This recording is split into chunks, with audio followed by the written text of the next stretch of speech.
Hindi na umabot ang buhay sa ospital sina Dixon Conte, kapatid niyang si Sonia at live-in partner na si Jaime Padernal matapos mabangga ng pampasaherong van sa harap ng Siargao Domestic Airport sa Del Carmen, Surigao del Norte.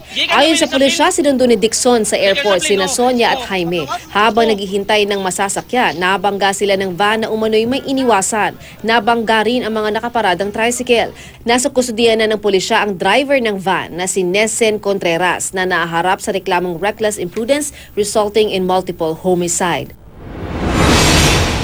Patay naman si John Philip Pulido sa Rosales, Pangasinan matapos mabangga ng pribadong jeep. Napakasakit dahil bagong taon. Ganito. May 5 pang nasugatan matapos maararo ng sasakyan. Kwento ng barangay chairman Maysa Yawan sa kanilang covered court nang magkaroon ng komosyon nang lumabas sila mula sa covered court para tingnan ang gulo. Nandito sa gilid ng kalsada. Anong ginawa niya?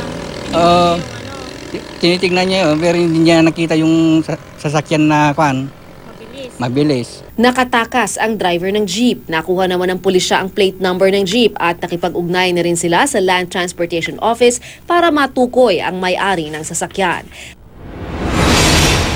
Dead on the spot ang barangay tanod na si Wendell Benigno matapos mabangga ng tricycle ang sinasakyan tricycle sa Vintar, Ilocos Norte. 4 ang sugatan sa insidente, kabilang ang mga driver ng 2 tricycle. Ayon sa isa sa mga driver, nagkasalubong sila ng isa pang tricycle. Pag-iwas ko sir, isinabay niya. Doon na sir nagka-lakas ng takbo. Hinihintay pa ng pulisya ang desisyon ng pamilya ng namatay na tanod kung magsasampa sila ng kaso laban sa driver ng tricycle.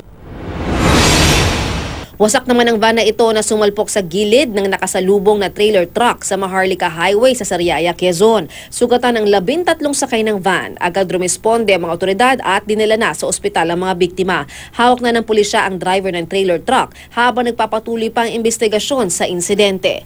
Lala Roque, GMA News.